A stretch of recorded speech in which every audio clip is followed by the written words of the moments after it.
Alien Commander's hilarious war report. Humans defied every rule. The first shot had already been fired before I even finished reading the report. That is not a metaphor. I was sitting in my command chair on the bridge of the Dominion warship Eternal Resolve, scrolling through the pre-invasion intelligence briefing on the species called humans, when Lieutenant Gravox interrupted me to say that our forward probe had been shot out of orbit by something the humans referred to as a potato cannon. I asked him to repeat that. He repeated it. I sat in silence for a long moment, staring at the tactical screen. A potato cannon. I did not know what a potato was at that time. I would come to learn. I would come to learn many things about humans that no intelligence briefing had ever prepared me for. But in that moment, I simply closed the file, folded my secondary arms across my chest and said, in the calmest voice I could manage, "Begin the approach." My name is Commander Vethrak of the 7th Dominion Fleet, and this is my official war report. I am submitting it with full transparency and, I confess, a degree of personal embarrassment that I hope the Council will take into consideration when reviewing my record. The mission had been straightforward. Earth. Designation: Sol 3. Population: 8,400,000,000. Technological classification: Class 3 primitive, meaning a species that had achieved basic space travel, but had not yet developed faster-than-light capability, energy shielding, or any meaningful interstellar military presence. The estimated time for full planetary subjugation, according to the Dominion War Council, was 14 standard rotations. 14 rotations. I will be honest with you, by day 2, I had already quietly revised that number upward in my private notes. I did not tell the Council. I told myself I was being cautious. What I was actually being was the first officer in Dominion history to be genuinely confused by a Class 3 species, and I was not yet ready to admit that to anyone, including myself. Let me begin at the beginning. Our fleet dropped out of fold space at 0400 Earth time, which is what humans call the 4th hour after midnight. We chose this time because all Dominion tactical doctrine states that enemy forces are least alert in the hours before dawn. This is a rule that applies to every species we have ever encountered. It has never failed us in 400 years of recorded military campaigns. The humans were awake.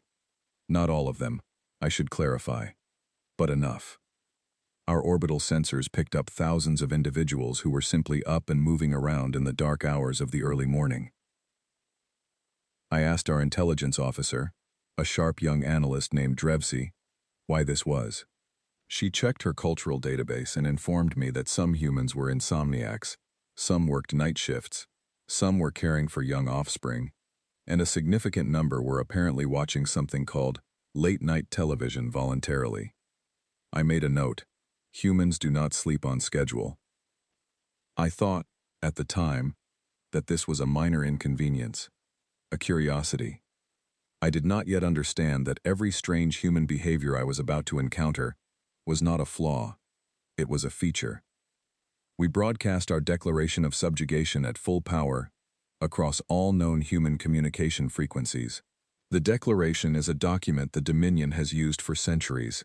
It is designed by our finest psychological engineers to produce maximum feelings of helplessness, awe, and surrender. It lists our fleet's capabilities, our history of conquest, and concludes with a formal demand that all governing bodies stand down within 12 of their hours. The first response we received came 40 seconds later. It was an image, just an image, no text, no words. My translator unit processed it and displayed it on my screen. It appeared to be a small, round, yellow creature with 2 dots for eyes and a curved line for a mouth. My translator labeled it smiling face, common human symbol of humor or dismissal. They sent us a smiling cartoon face. I looked at Lieutenant Gravox. He looked at me. Neither of us spoke for approximately 6 seconds. Then the second response came in. This one was from a human news channel, and it was a live broadcast of a presenter sitting at a desk, pointing at a graphic of our fleet and saying, with remarkable composure, "And tonight, in what officials are calling an unprecedented development, an apparent alien armada has arrived in Earth orbit and issued an ultimatum, We go now to our correspondent in Geneva for the latest. But first, the weather. The weather. They checked the weather before responding to an alien invasion. I want to be very clear. I am a veteran commander.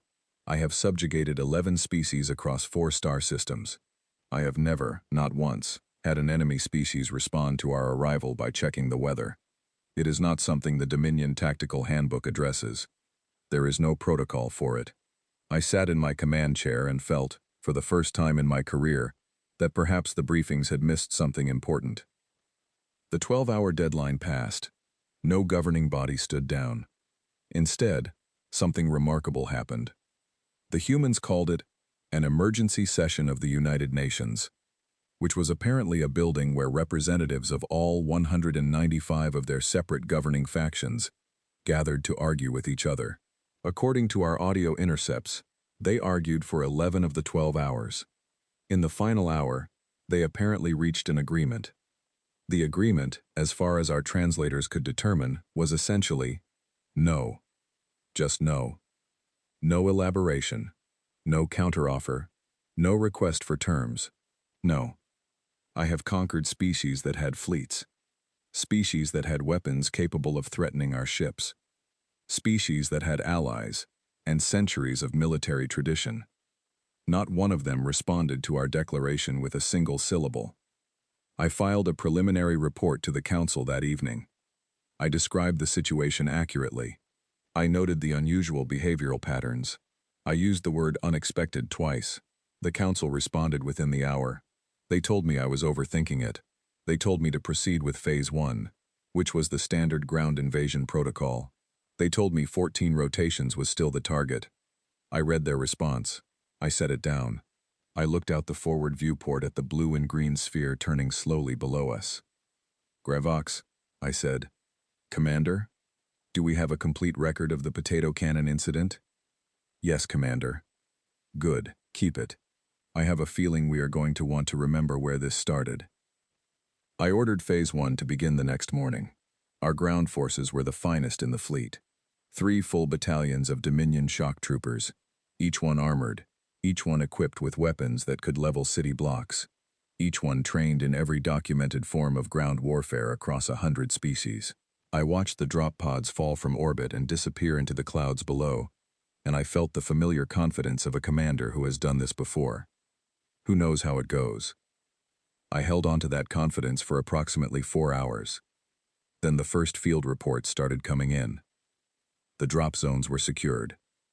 That part went exactly as planned.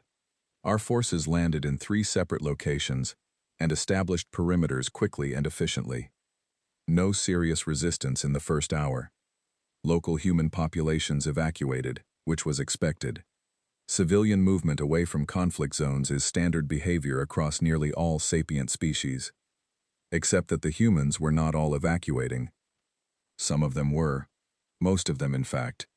But scattered throughout every drop zone, our forces encountered individual humans who had simply decided not to leave.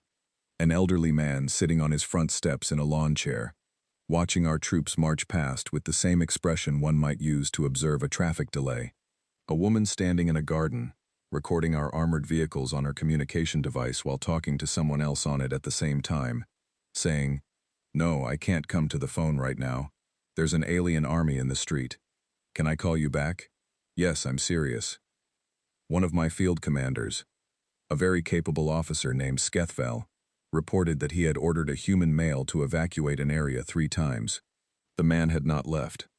On the 3rd order, the man had offered Skethval a cup of something called coffee.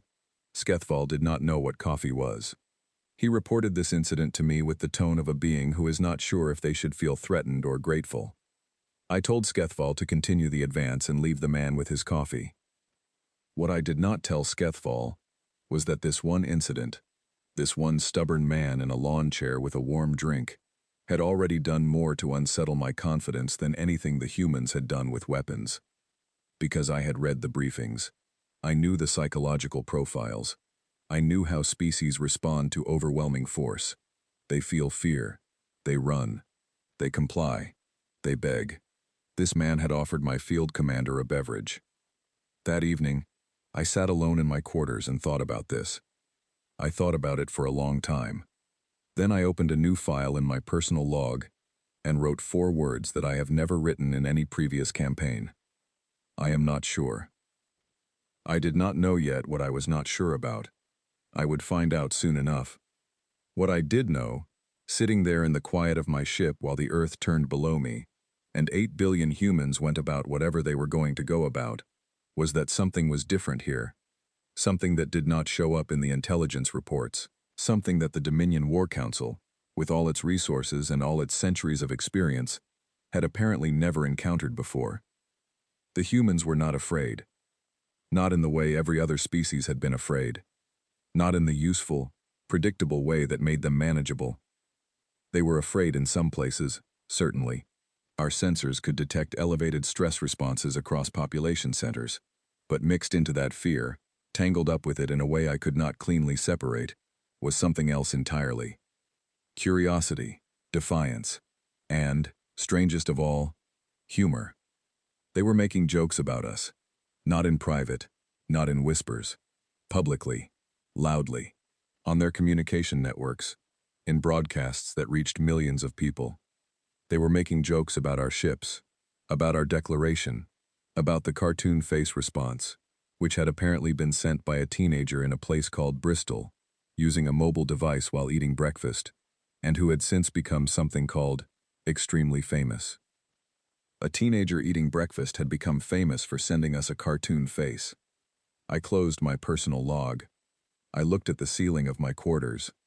Somewhere below me, in a city that had not yet been reached by any Dominion ground forces, a woman named Carol was standing in her backyard with a flashlight, trying to signal our ships in what she apparently hoped was Morse code. Our communications team had been tracking her for 20 minutes. She had been sending the same message repeatedly. When we finally translated it, the message said, "Hello, are you friendly? Also, do you need anything?" I thought about Carol for a while. Then I opened a new message to the War Council and began typing my Day 1 report. I chose my words very carefully. I used phrases like minor behavioral anomalies and non-standard civilian responses, and preliminary phase proceeding within acceptable parameters. What I did not write, because I did not know how to put it in language a War Council would understand, was this: these creatures are not what we expected. They look at us and they do not see a conqueror. They see something interesting, something to figure out, something to argue about, joke about, and apparently offer beverages to. And I do not know what to do with that. In 400 years of Dominion conquest, no one has ever looked at us and seen a puzzle to be solved, rather than a threat to be feared. But the humans do. And that, more than anything else that happened on Day 1, was what kept me awake until the Earth's sun came up and lit the clouds below my ship in shades of orange and pink that no color profile in the Dominion database had ever quite managed to capture accurately. It was, I noted despite myself, a very beautiful planet. I turned away from the viewport and called for the morning briefing. There was work to do. We had a planet to subdue in 13 remaining rotations. I did not yet know that 13 rotations would not be nearly enough. Day 4 of the Sol Sector campaign. I am writing this report from my command chair because I have not slept in 31 hours, and I do not trust myself to walk to my quarters. Lieutenant Gravox has offered to bring me something to eat 3 times. I have said no each time. Food does not appeal to me right now. Nothing appeals to me right now except answers, and those are in short supply. I will start with the facts, because facts are the only things I am still confident about. The Dominion Codex of Honorable Warfare contains 47 rules. These are not suggestions. They are the accumulated wisdom of 4 centuries of military experience across dozens of conquered species. They cover everything from the timing of advances, to the treatment of non-combatants, to the acceptable distance for reconnaissance drones. They exist because warfare, even conquest, has a shape, a logic, a grammar, and when you understand the grammar of warfare, you can predict what your enemy will do, because your enemy, no matter the species, no matter the world they come from, operates within the same basic grammar. The humans do not know the grammar, or rather, they know it and have decided it does not apply to them. I am still not sure which is worse. By day 2, our forces had documented 14 separate violations of the Codex. By the end of day 3, that number was 61. I stopped counting on day 4 because the number had become meaningless. Every hour brought new violations, new improvisations, new strategies that our tactical computers could not classify because they did not fit any known category. Let me give you specific examples, because the Council has asked for specific examples, and I intend to deliver them fully and without editorial comment, though I will admit that editorial comment is difficult to suppress. On the morning of day 2, our Vanguard unit, which is the finest ground force in the 7th Fleet, advanced on a human logistics depot in a region called the American Midwest. The depot was a civilian facility that had been repurposed for military supply storage. Standard approach. Our forces expected light resistance followed by rapid capture. What they encountered was a man named Gary. I want to be precise about Gary. He was not a soldier. According to identification documents retrieved later, Gary was 53 years old, had retired from a career in plumbing, and lived 14 kilometers from the logistics depot. He had no military training. He had no formal weapons. What Gary had was a riding lawnmower, 3 bags of a substance called ammonium nitrate fertilizer, a very long tube made of steel pipe that he had apparently constructed himself over the previous 24 hours, and an attitude that our psychological profiling unit described as aggressively unconcerned with personal outcomes. I will not detail exactly what Gary did with these items, because the technical specifics are not the point. The point is that Gary's improvised device disabled 2 of our armored vehicles, collapsed a perimeter wall, and created enough confusion that our Vanguard unit spent 4 hours attempting to secure an area that should have taken 40 minutes. By the time they re-established control, Gary was gone. Our sensors tracked him to a truck stop 12 kilometers east. He was drinking coffee. He appeared to be reading a newspaper. Field Commander Skethval filed the report on Gary with the following annotation. Subject does not appear to understand the concept of a hopeless situation. Recommend we study this further. I am including Gary's incident in this report not because it was the most significant event of day 2, but because it was the first of what would become a clear and consistent pattern. Individual humans, with no formal military background, no coordinated strategy, and no apparent fear, making decisions that our forces could not predict, and our tactical models could not accommodate. Gary was not an exception. Gary was a preview. On day 3, we attempted to execute one of our most reliable tactical maneuvers, the supply line severance. The principle is simple. You identify the routes through which an enemy receives food, equipment, and resources. You cut those routes. Within a predictable number of cycles, the enemy is weakened, demoralized, and forced to negotiate or collapse. It has worked on every species we have ever faced. Every single one. I cut the human supply lines. By the end of day 3, supplies were moving faster than they had been before I cut them. I asked Drevsy to explain this. She spent 2 hours investigating and came back with a report that I read 3 times before I believed it. The humans had not found a way around our blockades. They had found ways under them, through them, and around them simultaneously, using a system that was not a military system at all. It was a civilian network, something called community coordination. Local individuals organizing through their communication devices, pooling personal vehicles, sharing resources, and routing deliveries through routes too small and too numerous for our forces to monitor. One particular distribution hub was being run by a man named Patrick, out of a hardware store in a town called Cedar Falls. Patrick had 40 volunteers, a whiteboard, and a collection of pickup trucks. Patrick was feeding 30,000 people a day with no military support and no formal infrastructure. I sent a drone to observe Patrick. He seemed very calm. He had a cup of coffee, which I was beginning to recognize as a near-universal human constant. He moved pieces of paper around on a table and spoke to people on a small device and occasionally laughed at something. He did not look like a man who was circumventing a Dominion naval blockade. He looked like a man who was having a perfectly fine afternoon. I considered having our forces move on Patrick's location. I decided against it. Not because I felt any particular sympathy for Patrick, but because our models told me that removing Patrick would result in 3 other Patricks emerging to fill his role within hours, and I did not have the resources to deal with 3 Patricks simultaneously. So Patrick continued. Patrick. And hundreds like him across the planet. People who had simply decided that the situation required them to help, and had begun helping with no instruction, no training, and no apparent concern about whether they were going to succeed. This brings me to the military structure, or rather, the human approximation of a military structure, which our analysts spent most of day 3 trying to map, and ultimately gave up on, because it did not resemble any military hierarchy we have ever encountered. In every other species we have studied, military organization follows a chain of command.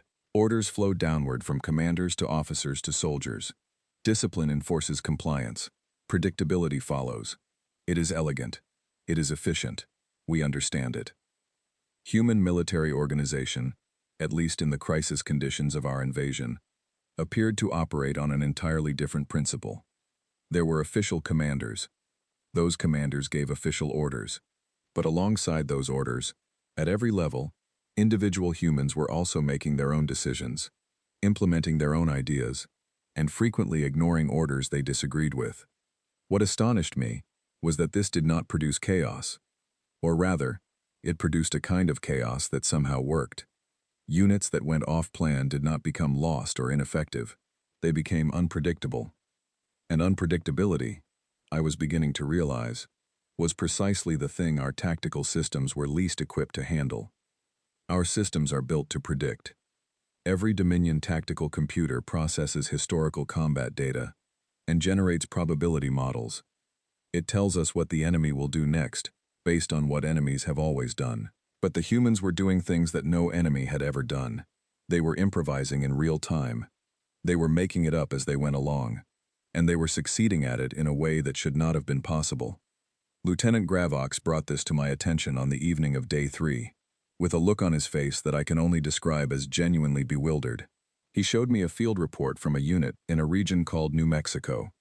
Our forces had been advancing on a position and had met resistance from a human squad.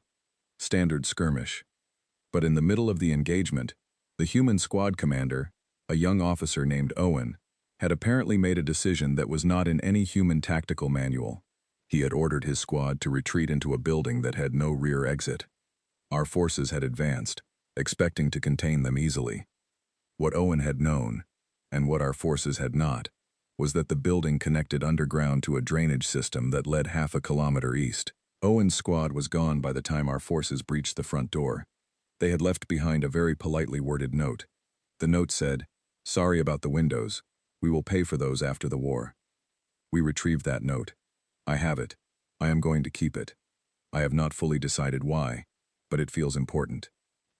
On the afternoon of day 4, I called a senior staff meeting.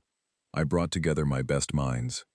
Drevsy, my intelligence officer, Skethval, my senior field commander, an analyst named Torv who had spent 20 years studying pre-spaceflight civilizations. I laid out everything we knew, every anomaly, every pattern. I asked them plainly what we were dealing with. Torv spoke first.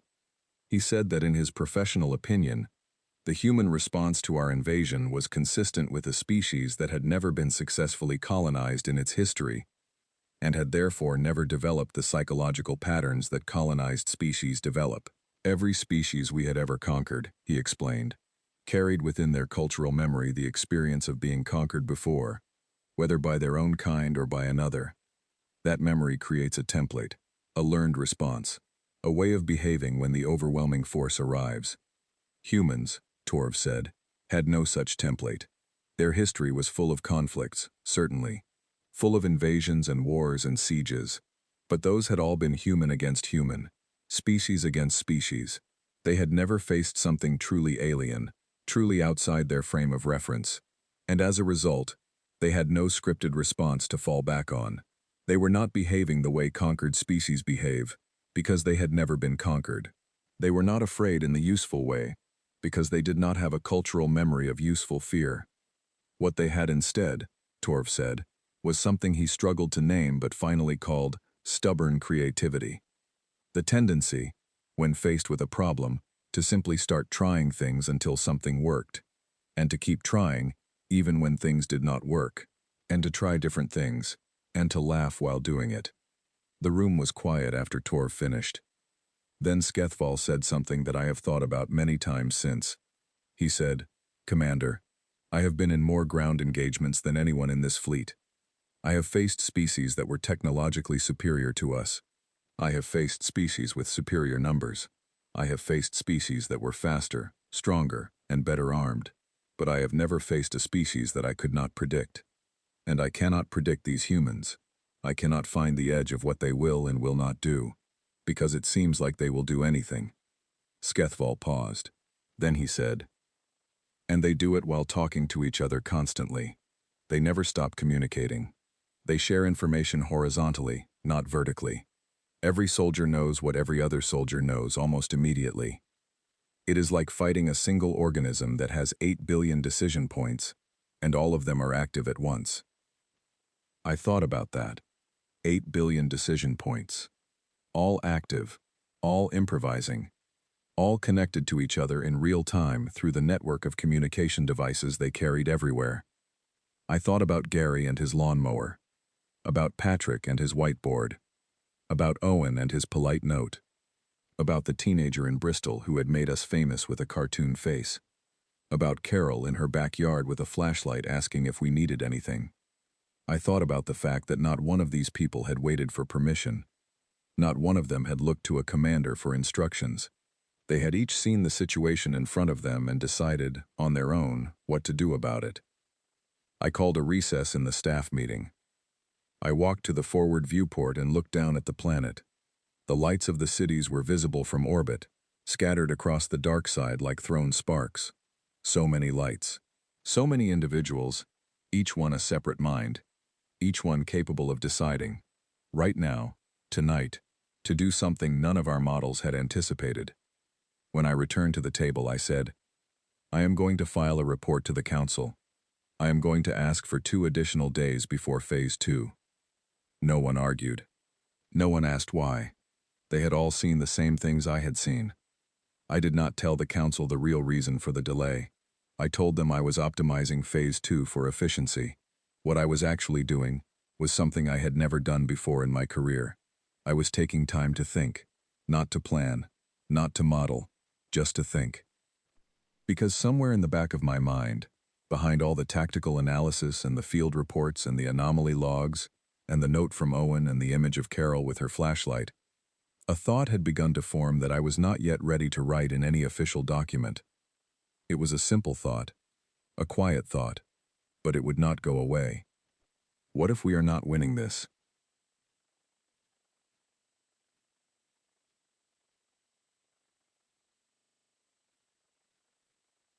I did not sleep on day 5.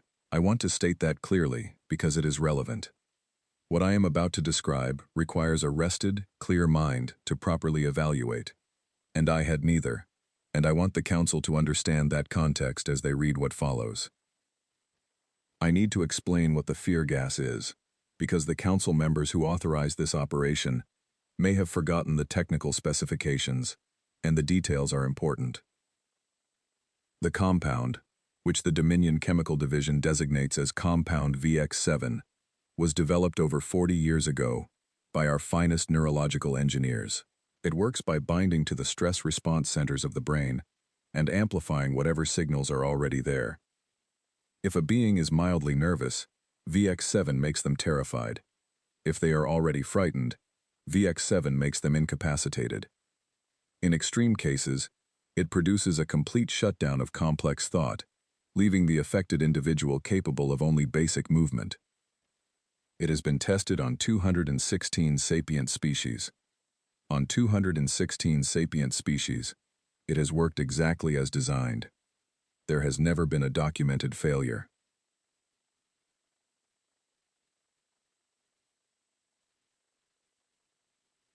It is one of our most reliable tools. I deployed it over a human military staging area in a region called Montana. We released it from 3 aerial units in the early morning hours. Concentration was set at the maximum recommended dose. Wind conditions were ideal. Dispersal was perfect. By all models, within 8 minutes, every human in that staging area should have been completely non-functional.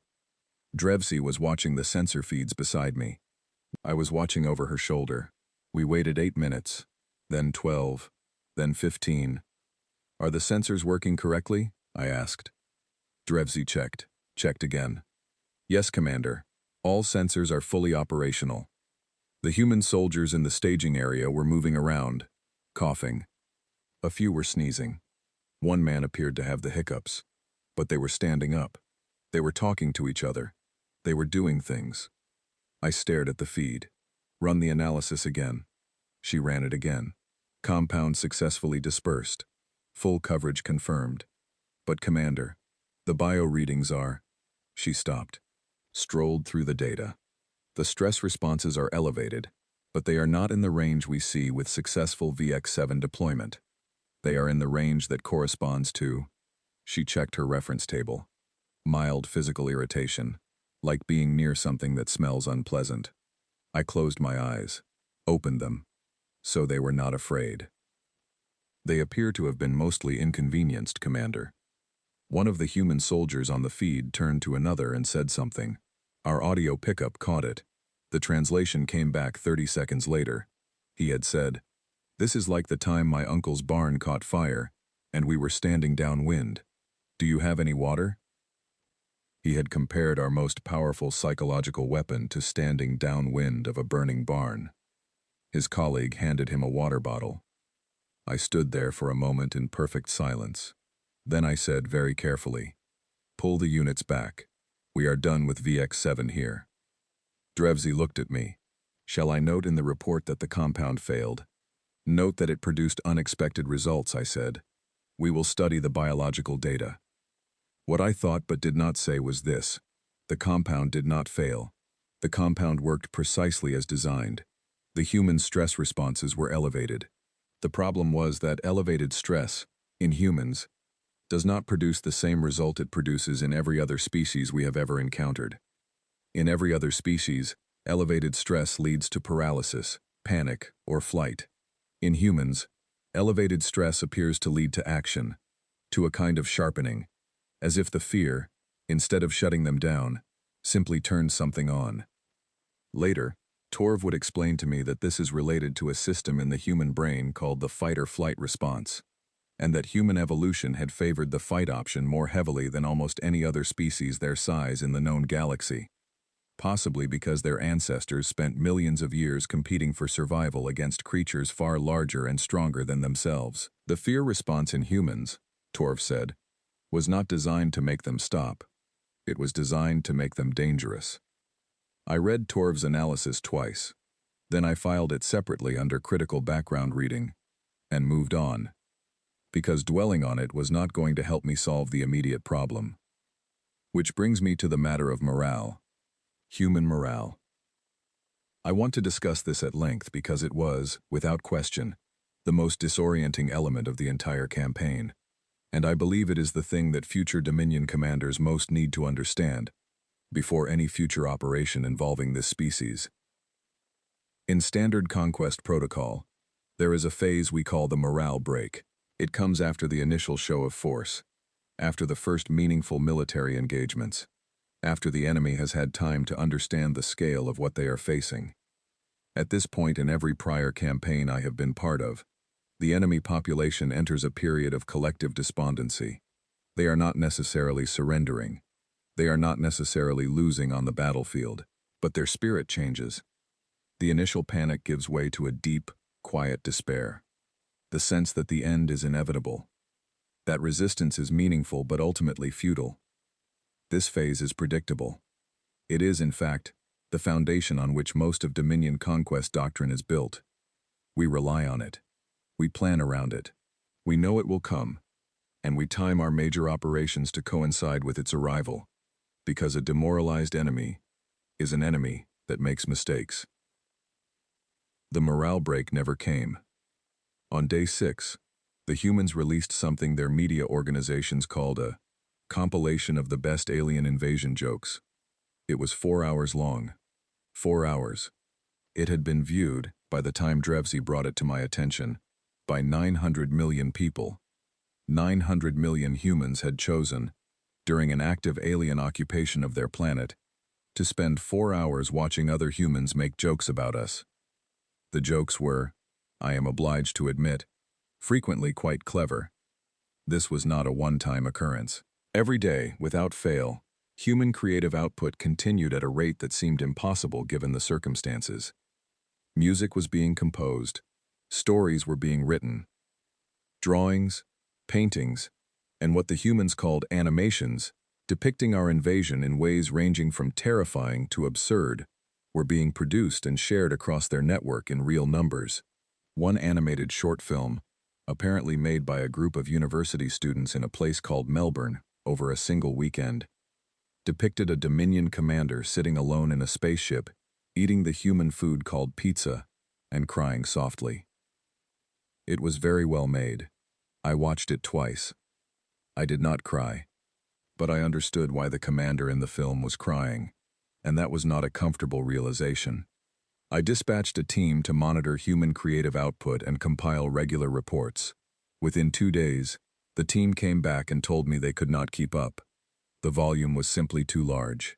Humans were producing creative material faster than our team could catalog it, and the material was evolving in real time, responding to current events, incorporating new information, adapting to every development in the conflict with a speed that no bureaucratic or military organization could match.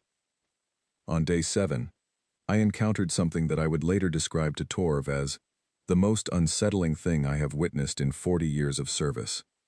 My word choice surprised him. He asked what it was. On day 7, I received a field report from Skethval about an incident in a place called rural Colorado. A small Dominion reconnaissance unit, 6 soldiers, had become separated from their larger force during a navigational error and had taken refuge in an abandoned building to avoid a human patrol. They had been there for 12 hours when a human female arrived at the building. She was elderly. Our records would later identify her as a woman named Dorothy, who was 74 years old and had spent her career as a school librarian.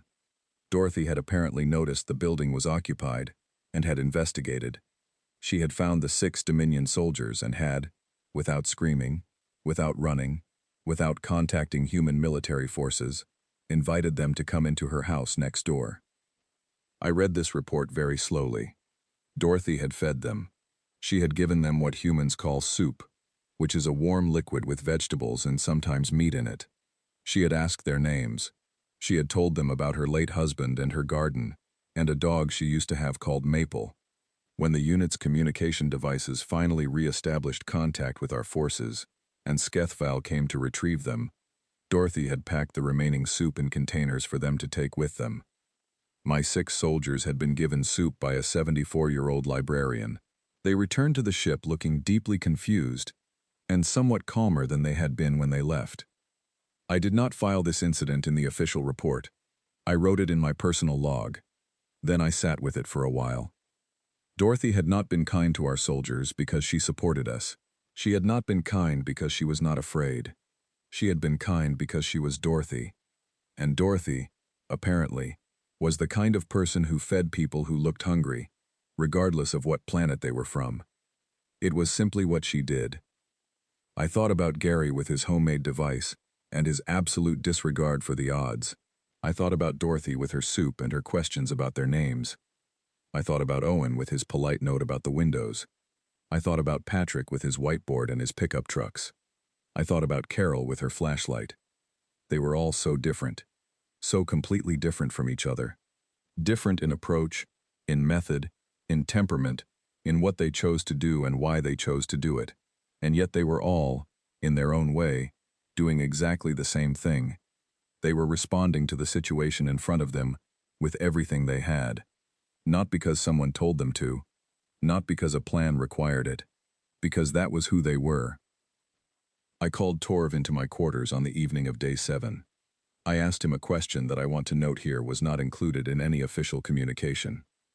I asked him, is it possible that we have made a fundamental error in our classification of this species? Torv sat down. He thought about it for a long time. Then he said, "Commander, in my opinion, the Class 3 primitive designation is technically accurate. Their technology is, by most measures, primitive compared to ours. Their space travel is limited. Their energy systems are inefficient. Their weapons, while inventive, are not in our league." He paused. Then he said, "But we classify species by their technology. And I think, looking at what we have observed over the past 7 days, that classifying humans by their technology may be equivalent to classifying an ocean by the temperature on its surface. The surface tells you something real, but it tells you nothing about what is underneath." I asked him what was underneath. He thought for a moment. Then he said, "An 8-billion-year-old improvisation engine, a species that survived by being adaptable, creative, and very difficult to permanently discourage. And Commander, with the greatest respect for the Council's assessments, I think we deployed our full force against the surface and forgot to account for the depth." I sat with that after he left. I looked out at the planet again. I thought about the lights, about the 8 billion decision points that Skethval had described, all active, all connected, all currently pointed at us. I had not told the Council about VX7. I had not told them about Gary, or Dorothy, or Owen's note. I had not told them about the 4-hour joke compilation or the animated film. I had written official reports full of accurate military data and careful language that conveyed nothing of what I was actually experiencing on this ship, in this orbit, looking down at this planet. Because I did not know how to tell them what I was actually experiencing. What I was experiencing was this. For the first time in my career, I was not sure I was the most dangerous thing in the room, or the most prepared, or the most creative, or the most adaptable.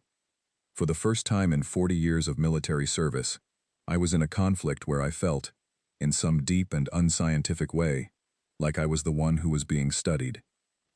And the being studying me had just made a 4-hour compilation of jokes about me, which 900 million of their friends had watched. I filed my Day 7 report and went to bed. Or tried to. I lay in the dark for a while, and then I sat up and wrote one more line in my personal log before I managed to sleep. It said, "Whoever designed this species forgot to install a limit, or they installed too many. I am no longer sure which." Day 9. I am writing this report from my command chair again. Gravox brought me food this time, and stood there until I ate it. He is a good officer. I appreciate his insistence. I do not think I would eat otherwise. Today I intend to address the subject that has been building in the background of every report I have filed since day 1. The subject I have been carefully avoiding, partly because it was still taking shape in my mind, and partly because I was not entirely sure the Council would believe me. The subject is this: the humans have stopped fighting as separate nations. I want to explain why this matters so much. Before our arrival, this planet had 195 independent governing entities. Each had its own military, its own command structure, its own priorities, its own historical grievances with many of the others.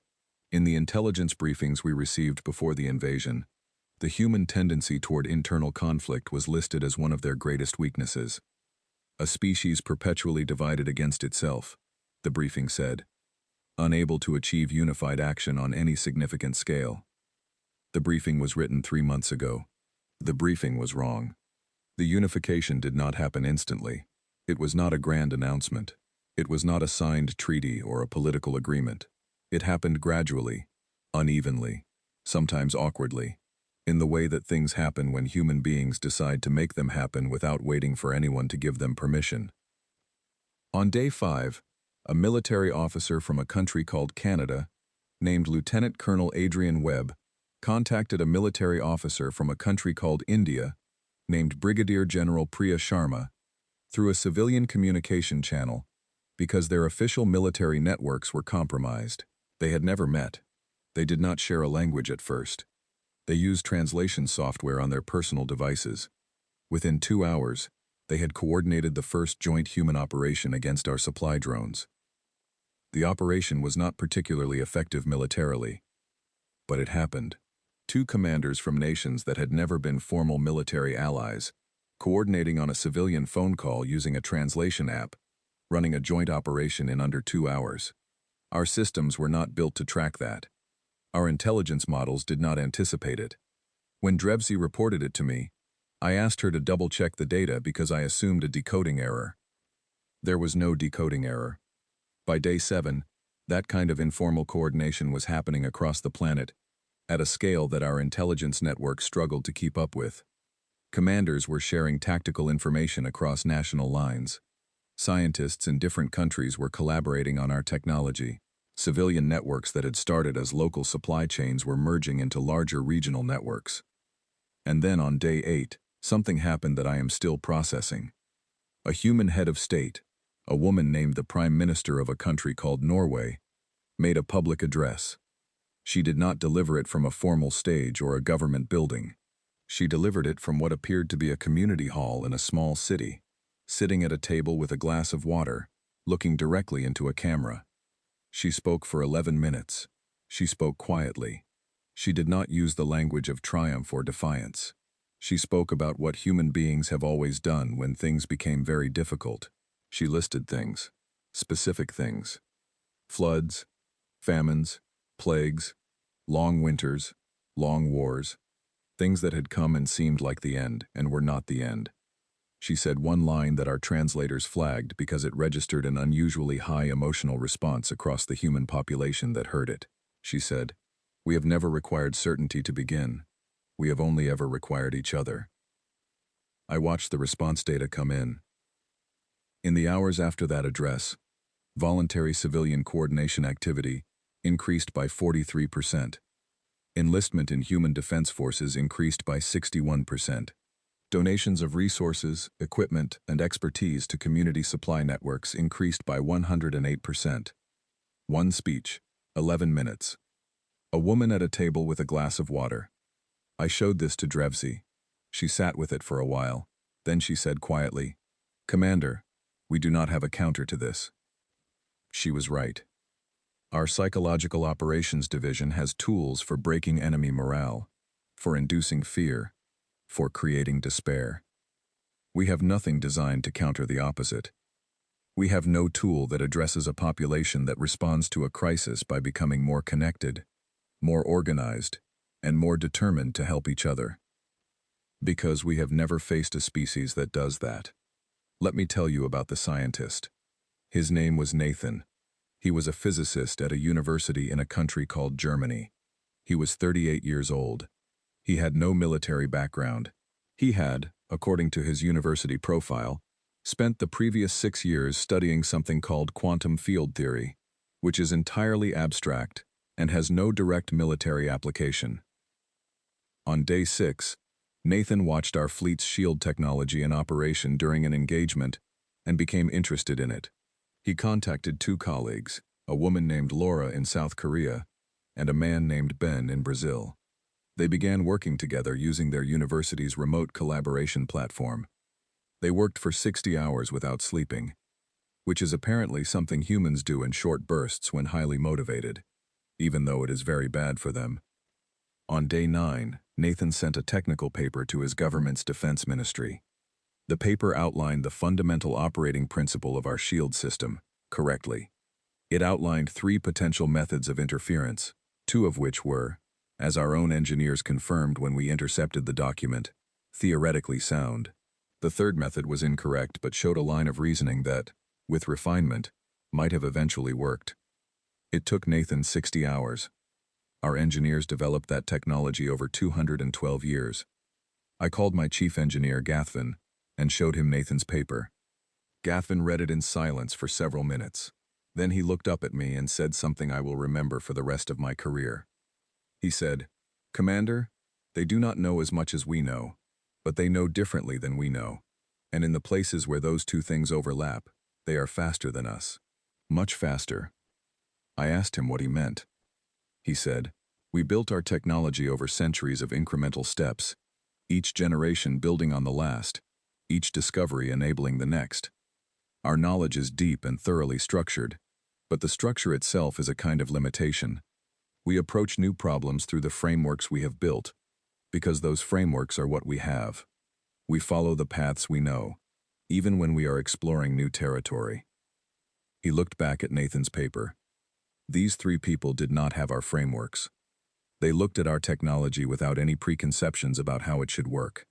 They brought their own frameworks, which are different from ours.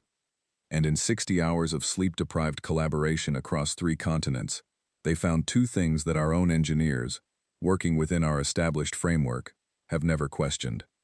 He set the paper down. That is not an anomaly, Commander. That is a systematic advantage. The room was very quiet. I sat there for a while. I thought about what Gathvan had said. I thought about the structured depth of Dominion knowledge, about our 400 years of accumulated military science, about the frameworks we had built and the paths we followed. I thought about how certain I had been, standing at this viewport on day 1, watching the drop pods fall toward this blue-green planet. I thought about Nathan working for 60 hours with his colleagues on 2 other continents, solving a 200-year-old problem in under 3 days, because he did not know it was supposed to be hard. Then I thought about something else, about the way this unification was happening, not top-down but bottom-up, not from authority figures issuing orders but from individual humans deciding to reach out, to connect, to share. Adrian and Priya on a civilian phone call, Nathan and Laura and Ben on a university collaboration platform, Patrick with his whiteboard, Dorothy with her soup, each of them acting not because a structure told them to, but because they could see a way to help, and they chose to take it. What Skethval had called 8 billion decision points. All active, all improvising, all connected. And now, on day 9, those 8 billion decision points were beginning to coordinate. Not perfectly, not seamlessly. There were still conflicts, still disagreements, still all the wonderful and maddening friction of human interaction, but they were coordinating, sharing, building something together that was not a single unified command structure in any formal sense, but was something more organic and, in its way, more resilient. Because you cannot cut a command structure that has no head. You cannot target a hierarchy that is not a hierarchy. You cannot break the morale of a population that responds to being broken by building something new. I received a communication from High Command on the evening of day 9. They had reviewed my reports. They felt the timeline needed to be revisited. They were prepared to authorize additional resources. They asked for my assessment. I sat in front of my communication terminal for a long time. Then I typed my response. I told them the truth, as completely as I had ever told the Council the truth in any report. I told them about the unification, about Nathan, about Priya and Adrian, about the Prime Minister of Norway and the 11-minute speech. I told them about the morale readings and the creative output, and the VX7 results, and the joke compilation, and Dorothy and her soup. I told them that what we were facing was not a divided Class 3 primitive species making its last desperate stand. We were facing something that I did not have proper terminology for, a species in the process of becoming, under pressure, the best version of itself. Not all of it. Not all 8 billion. Some were afraid. Some were despairing. Some were not helping. But enough were. Enough were choosing to reach toward each other rather than away. Enough were deciding, right now, today, to build rather than to collapse. I told them I did not know how to conquer that. I told them I was not sure it could be conquered. Not by force, not by any method the Dominion had ever used. I asked for time to think. High Command's response came back in 4 hours. It was not what I expected. They did not laugh, as they had laughed at my earlier concerns. They did not tell me I was overthinking it. They simply said, "Report continues to be received. Analyze and advise." Analyze and advise. I stood at the viewport. I looked at the lights below. So many lights. I thought about Nathan, about Adrian and Priya, about the Prime Minister of Norway, about Dorothy, who at this very moment was probably doing something kind for someone who needed it, because that was simply who Dorothy was.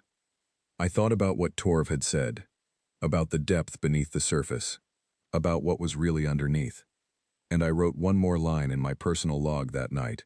It said, "What if we are not the most interesting thing that has ever happened to them? What if they are the most interesting thing that has ever happened to us?" I did not know yet what I was going to recommend, but I was beginning to know what I believed. And what I believed was going to change everything. I will be honest with you. This is the hardest report I have ever written.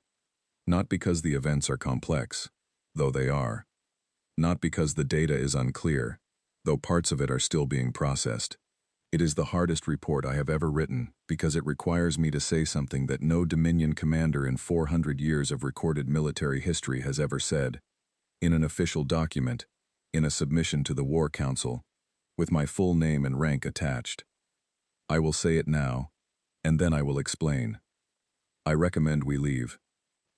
Before I explain, let me complete the record of what happened between Day 9, where the previous report ended, and Day 21, where we currently stand. After my honest communication to High Command, 3 more days passed, during which the human unification I described continued to deepen and accelerate.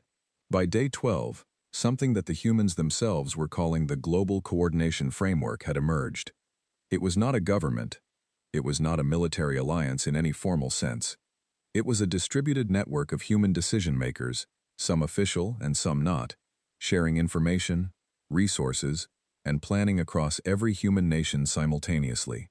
Its symbol, which appeared spontaneously on signs and walls and digital displays across the planet, was a drawing of 2 human hands holding each other. Simple, almost childlike. And yet, looking at it on the sensor feeds, I found it unexpectedly hard to dismiss.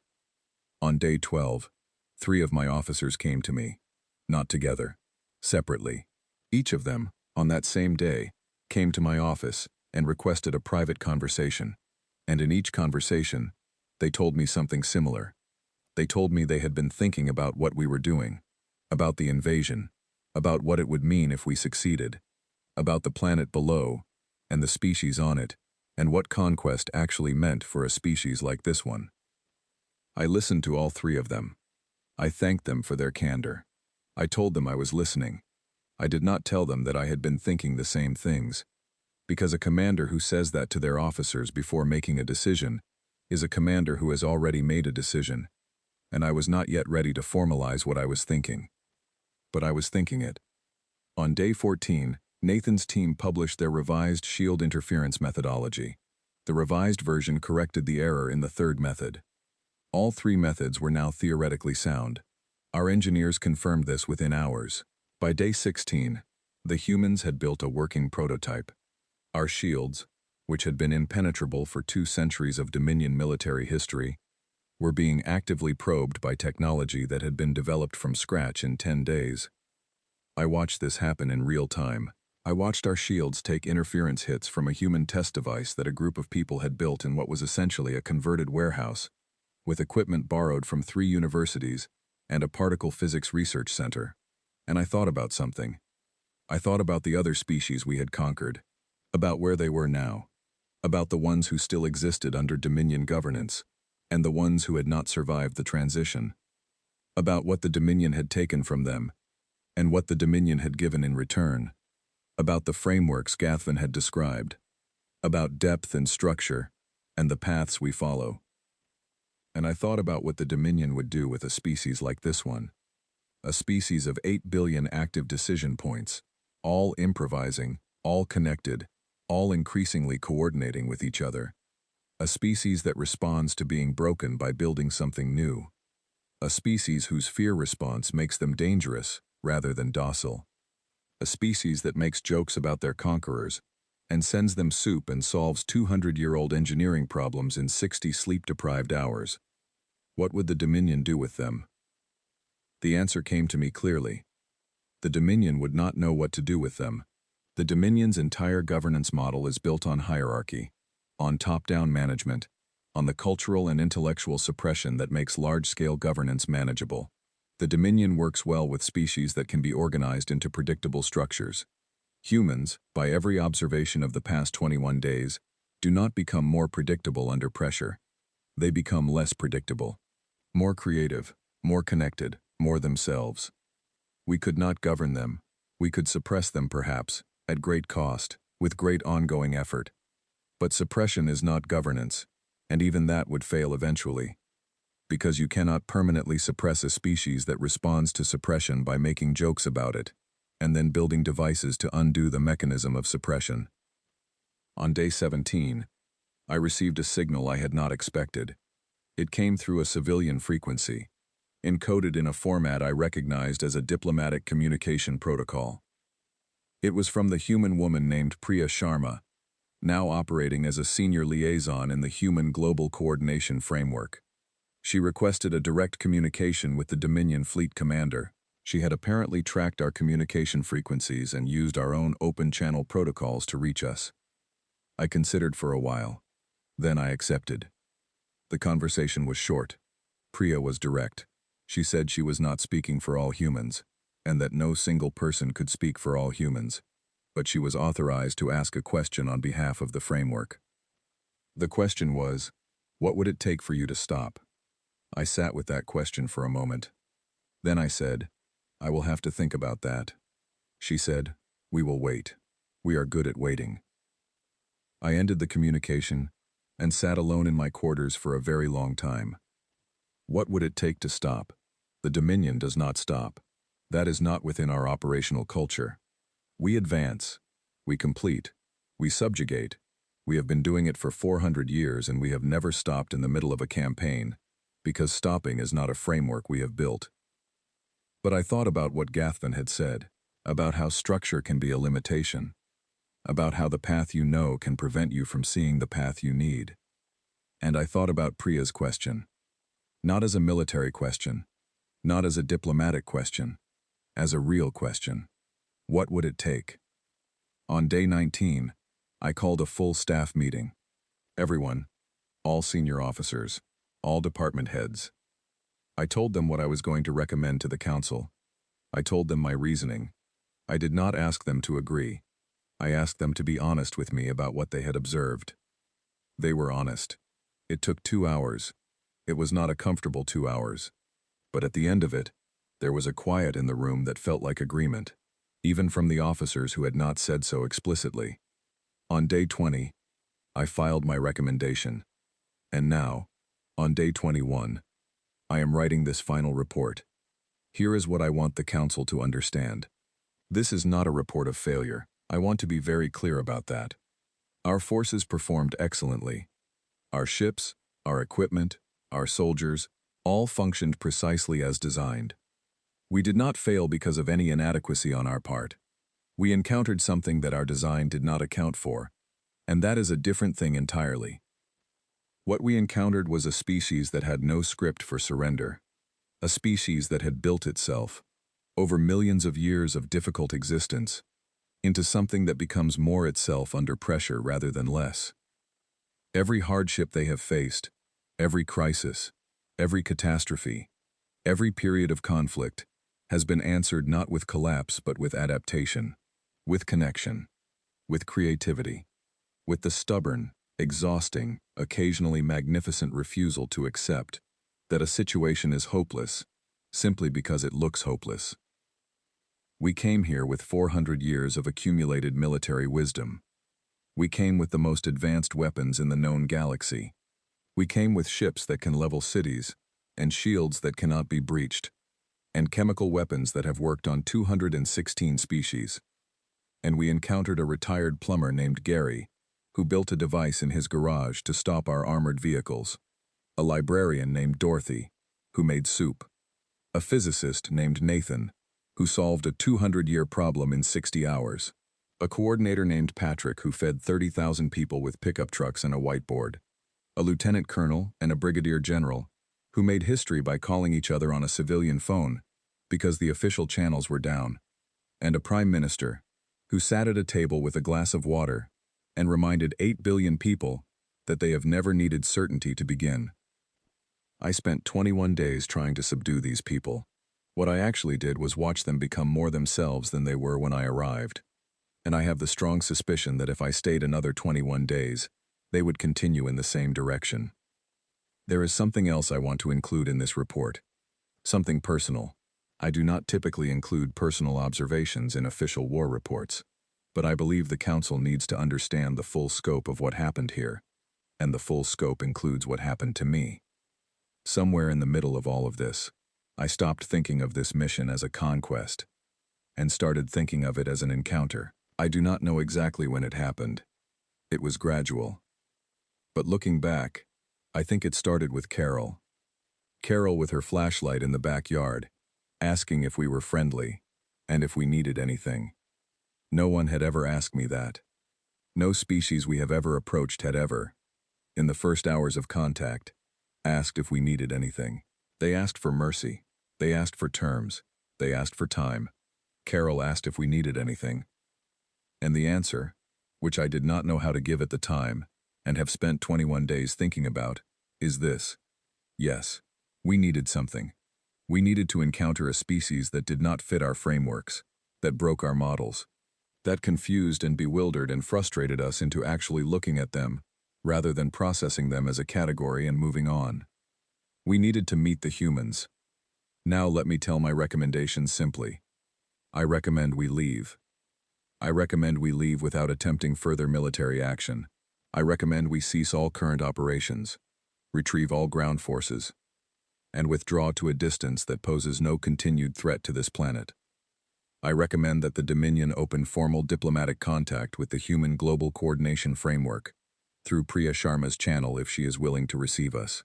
I recommend that contact be made with full transparency about our intentions and full honesty about what has occurred. I recommend that the Dominion War Council commission a complete review of our contact and classification protocols for sapient species, because this encounter has demonstrated that technological level is an inadequate basis for assessment. A species can be primitive in their technology and profoundly sophisticated in everything else that matters. We missed that. We should not miss it again. And I have one more recommendation. It is the most unusual recommendation I have ever included in a war report. I am including it because I believe it is true, and I have spent 40 years of service learning that the truest things are the ones most worth saying even when they are uncomfortable. I recommend that the Dominion study the humans, not to find weaknesses, not to plan a future campaign, but because there is something in how they exist, how they face difficulty, how they hold on to each other, and how they refuse to stop even when every logical analysis says they should, that we have never seen before and may never see again. And I think, with the full weight of everything I have observed in these 21 days, that we could learn from it.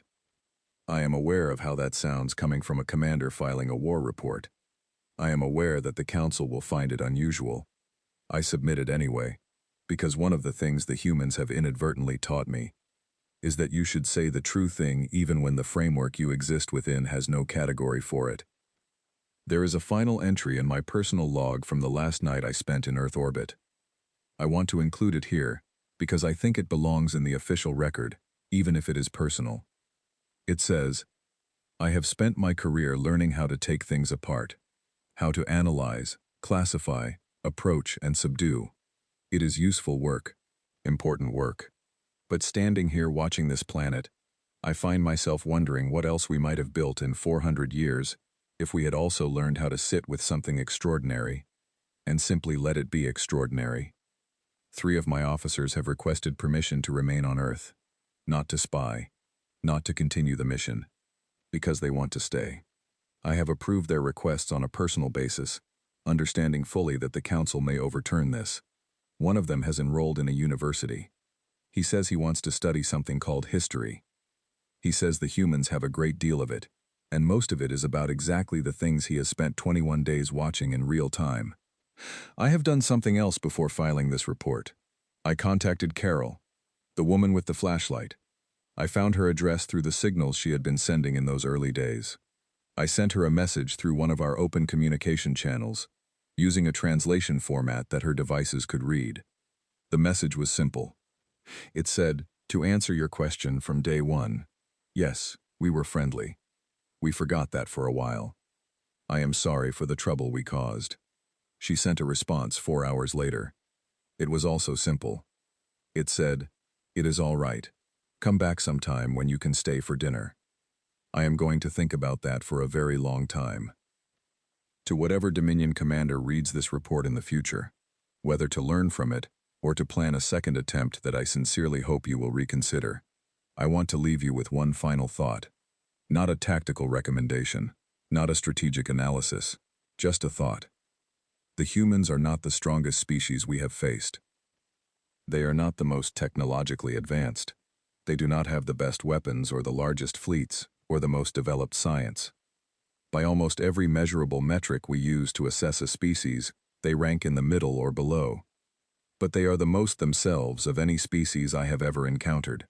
They are completely, stubbornly, creatively, exhaustingly, magnificently themselves. Every single one of them. Gary and Dorothy and Nathan and Patrick and Owen and Priya and Carol and the teenager in Bristol, and the Prime Minister of Norway and the university students in Melbourne and Adrian and Ben and Laura and every last one of the 8 billion others down there on that blue and green planet. They are themselves. And in 40 years of service, I have come to believe that the most dangerous thing in the galaxy is not the most powerful. It is the most itself. Bring more ships if you must. Bring more patience. Bring more of everything you have. But I promise you this, it will not be enough. Because somewhere down there, right now, Gary is already in his garage, and he has an idea.